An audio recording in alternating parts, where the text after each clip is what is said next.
Hi guys, welcome back to my channel which is a head bath. Guys, ನಮಗೆಲ್ರಿಗೂ ಗೊತ್ತಿರೋ ಹಾಗೆ Pushpa 2 film release ಆಯಿತು. So ಈ ಪುಷ್ಪ 2 ಫಿಲ್ಮಿನಿಂದ ಯಾವ ಸ್ಟಾಕಿಗೆ ಪಾಸಿಟಿವು, ಯಾವ ಸ್ಟಾಕು ಮೊಮೆಂಟಮನ್ನು ತೋರಿಸುತ್ತೆ ಸ್ಟಾಕ್ ಮಾರ್ಕೆಟಲ್ಲಿ, ಸೊ ನೋಡೋಣ. ಸೊ ನೀವೇನು ಈಗ ಸ್ಕ್ರೀನ್ ಮೇಲೆ ನೋಡ್ತೀರಾ ಪಿ ಆ್ಯಂಡ್ ಎಲ್ ಸ್ಟೇಟ್ಮೆಂಟ್, ಇದು ಪ್ರಾಫಿಟ್ ಆ್ಯಂಡ್ ಲಾಸ್ ಸ್ಟೇಟ್ಮೆಂಟು.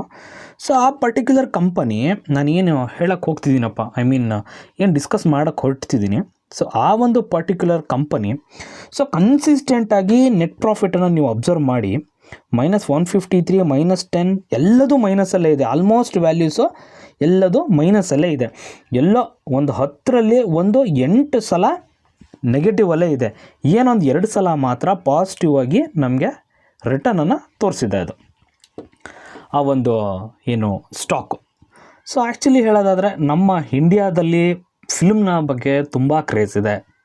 ಹಾಗೆಯೇ ಇನ್ನೊಂದೇನಪ್ಪ, ಕ್ರಿಕೆಟು ಅಂದರೆ ಸ್ಪೋರ್ಟ್ಸಲ್ಲಿ ಮೇಯ್ನ್ಲಿ ಸ್ಪೆಷಲಿ ಕ್ರಿಕೆಟ್ ಬಗ್ಗೆ ಸಖತ್ತು ಕ್ರೇಜ್ ಇದೆ.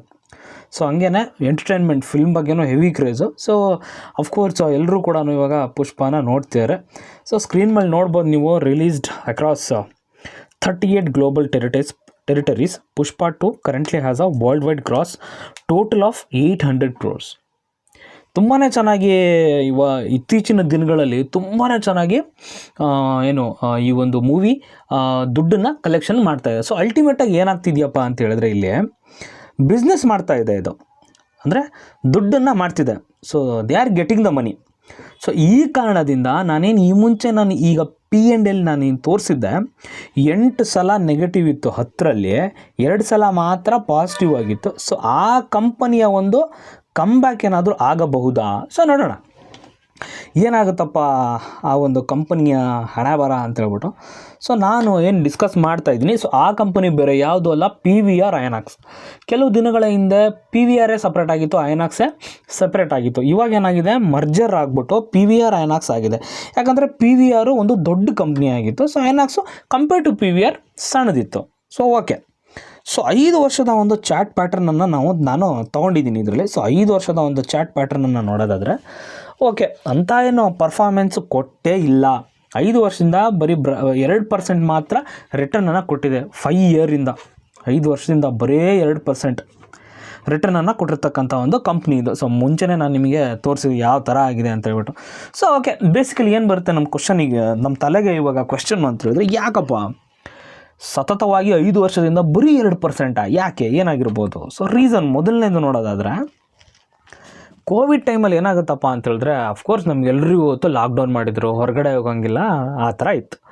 ಸೊ ಲಾಕ್ಡೌನ್ ಆದ ನಂತರ ಏನು ಲಾಕ್ಡೌನನ್ನು ತೆಗಿತಾ ಬಂದರೂ ಅದನ್ನು ಸಡನ್ನಾಗಿ ಒಂದೇ ಸಲಕ್ಕೆ ತೆಗಿಲಿಲ್ಲ.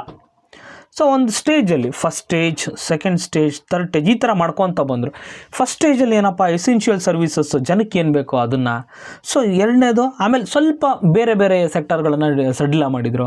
ಸೊ ಈ ಥರ ಮಾಡ್ಕೊತ ಹೋದರು. ಆದರೆ 3ನೇ ಸಲ ಮಾಡಿದಾಗ್ಲೂ ಕೂಡ ಈ ಥಿಯೇಟ್ರ್ಗಳಿದ್ದಾವೆ, ಥಿಯೇಟ್ರ್ಗಳಿಗೆ ಯಾವುದೇ ಥರನಾಗಿರ್ತಕ್ಕಂತಹ ರಿಲೀಫನ್ನೇ ಕೊಡಲಿಲ್ಲ. ಅದು ಲಾಕ್ಡೌನ್ ಆಗೇ ಇತ್ತು. ಸೊ ಅದು ಒಂದು ಇಂಪ್ಯಾಕ್ಟ್ ಆಗಿರ್ಬೋದು. ಅವಾಗ ಏನಾಗುತ್ತೆ, ಜನಕ್ಕೆ ಆ ಮೂವಿ ಥಿಯೇಟ್ರಿಗೆ ಹೋಗ್ತಕ್ಕಂಥ ಒಂದು ಅಭ್ಯಾಸನೇ ತಪ್ಪೋದಂಗೆ ಆಗ್ಬಿಡ್ತು. ಸೊ ಏನು ಮಾಡೋಕ್ಕೆ ಸ್ಟಾರ್ಟ್ ಮಾಡಿಬಿಟ್ರು, ಅದಾದ ನಂತರ OTT ಪ್ಲ್ಯಾಟ್ಫಾರ್ಮ್ಸು ಬರ್ತವೆ. ಸೊ ಅಂದರೆ ಕಾಂಪಿಟೇಷನ್ ಹೆಚ್ಚಾಯಿತು. ಅವಾಗ ಜನಕ್ಕೆ ಏನು ಬೇಕು, ಎಂಟರ್ಟೈನ್ಮೆಂಟ್ ಬೇಕು. ಎಂಟರ್ಟೈನ್ಮೆಂಟ್ ಏನೋ ಬೇಕೇ ಬೇಕು ಅಂತ ನೆಸೆಸಿಟಿ ಅಲ್ಲ, ಜನಕ್ಕೆ ಬೇಕಾ ಹೋಗ್ತಾರೆ, ನೋಡ್ತಾರೆ, ಇಲ್ವಾ ಸುಮ್ಮನೆ ಆಗ್ತಾರೆ. ಆ ಥರ ಆಗಿರ್ತಕ್ಕಂಥ ಒಂದು sector cinema sector. So competition ಬರುತ್ತೆ. ಅವಾಗ ಕೋವಿಡ್ ಬಂತು, ಎಲ್ಲ ಮನೇಲಿ ಕೂತ್ಕೊಂಡ್ರು. ಸೊ ಏನು ಮಾಡಬೇಕು? ಸೊ ಏನಪ್ಪ ಅಂತ ಹೇಳಿದ್ರೆ, ಆ ಟೈಮಲ್ಲಿ ಏನಾಗುತ್ತೆ ಅಂದರೆ OTT ಪ್ಲ್ಯಾಟ್ಫಾರ್ಮ್ಸ್ ಎಲ್ಲ ಬಂದುಬಿಡುತ್ತೆ. ಸೊ OTT ಪ್ಲ್ಯಾಟ್ಫಾರ್ಮ್ಸಲ್ಲಿ ಈ ಸಬ್ಸ್ಕ್ರಿಪ್ಷನ್ ತೊಗೊಳ್ಳಿ, ಆ ಫಿಲ್ಮ್ಸು, ಈ ಫಿಲ್ಮ್ಸು, ವೆಬ್ ಸೀರೀಸು ಇವೆಲ್ಲವೂ ಕೂಡ OTT ಪ್ಲ್ಯಾಟ್ಫಾರ್ಮ್ಸಲ್ಲಿ ಬರುತ್ತೆ.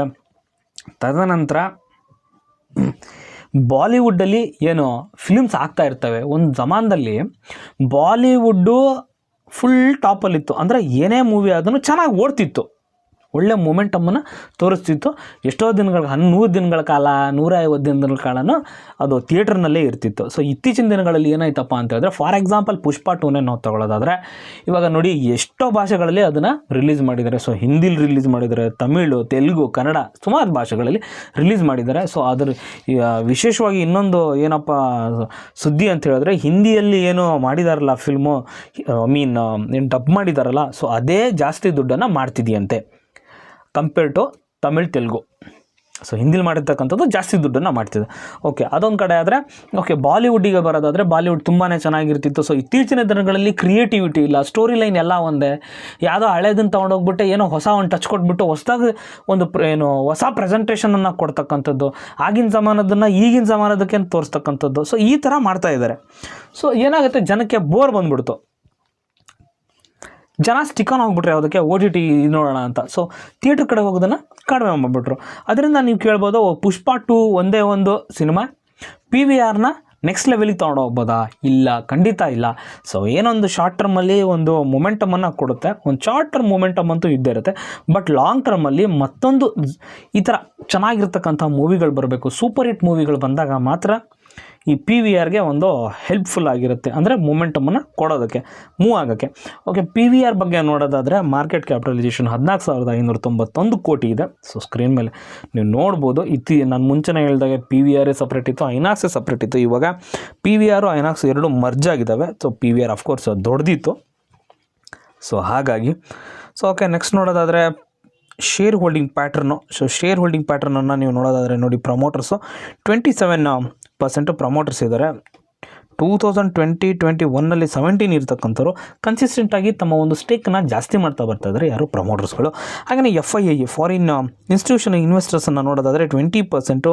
ಹಾಗೆಯೇ ಡೊಮೆಸ್ಟಿಕ್ ನಮ್ಮ ದೇಶದವರ ನಮ್ಮ ದೇಶದವ್ರು ಏನಿದ್ದಾರೆ ಇನ್ಸ್ಟಿಟ್ಯೂಷನಲ್ ಇನ್ವೆಸ್ಟರ್ಸನ್ನು ನೋಡೋದಾದರೆ 39% ಅಷ್ಟು DIIಗಳಿದ್ದಾರೆ. ಹಾಗೆಯೇ ಉಳಿದವರು ಪಬ್ಲಿಕ್ಕು, ನಿಮ್ಮಂಥವರು 11% ಪಬ್ಲಿಕ್ಕು ಇದ್ದಾರೆ. ಸೊ ಮುಂದಿನ ದಿನಗಳಲ್ಲಿ ನೋಡೋಣ PVR ಐನಾಕ್ಸ್ ಯಾವ ಥರ ಒಂದು ಪರ್ಫಾರ್ಮೆನ್ಸನ್ನು ಮಾಡುತ್ತಾ. ನಾನು ಈ ಮುಂಚೆನೇ ಹೇಳಿದಾಗೆ ಒಂದು ಪುಷ್ಪ 2 ಮೂವಿ ಏನಿದೆ, ಆ ಒಂದು ಮೂವಿ ಇದಕ್ಕೆ ಸಾಕಾಗಲ್ಲ. ಯಾಕಂದರೆ ಪುಷ್ಪ 2 ಆ ಹೈಪ್ ಒಂದು ಎಷ್ಟು ದಿನ ಇರ್ಬೋದು, 2 ಮಂತ್ಸ್ 3 ಮಂತ್ಸ್ ಅಷ್ಟೇ. ತದನಂತರ ಮುಗೀತದ್ರದ್ದು ಒಂದು ಹೈಪು. ಅಂದರೆ ಈ ಒಂದು ಪರ್ಟಿಕ್ಯುಲರ್ ಶೇರ್ನ ಒಂದು ಓರೆಗೆ ಹಚ್ಚಿ ನೋಡೋದಾದರೆ ಮುಗೀತದ್ರದ್ದು. ಸೊ ಮತ್ತೆ ತಿರ್ಗಾ ಮತ್ತೊಂದು ಮೂವಿ ಬರಬೇಕು. ಸೊ ಆ ಮೂವಿ ಬಂದಾಗ ಜನ ಹೋಗಬೇಕು ಥಿಯೇಟ್ರಿಗೆ. ಸೊ ಕಲೆಕ್ಷನ್ಸ್ ಜಾಸ್ತಿ ಆಗಬೇಕು. ಸೊ ಆ ಥರನಾಗಿ ನೋಡಿದ್ರೆ PVR ಸ್ಟಾಕು ಮುಂದೆ ಹೋಗುತ್ತೆ. ಐ ಹೋಪ್ ಗೈಸ್ ವಿಡಿಯೋ ಇಷ್ಟ ಆಯಿತು ಅನ್ಕೋತೀನಿ. ವಿಡಿಯೋ ಇಷ್ಟ ಆದರೆ ಒಂದೇ ಒಂದು ಲೈಕನ್ನು ಕೊಡಿ. ಹಾಗೆಯೇ ನಿಮ್ಮ ಫ್ರೆಂಡ್ಸಿಗೆ ಯಾರಿಗೆ ಇಂಟ್ರೆಸ್ಟ್ ಇದೆಯೋ ಸ್ಟಾಕ್ ಮಾರ್ಕೆಟ್ ಬಗ್ಗೆ ಅವ್ರ ಜೊತೆ ಕೂಡ ಶೇರ್ ಮಾಡಿ. ಹಾಗೆ ನನ್ನ ಚಾನಲ್ ಸಬ್ಸ್ಕ್ರೈಬ್ ಮಾಡ್ಕೊಂಡಿಲ್ಲ ಅಂದರೆ ಸಬ್ಸ್ಕ್ರೈಬ್ ಮಾಡ್ಕೊಳ್ಳಿ ಗೈಸ್. Thank you.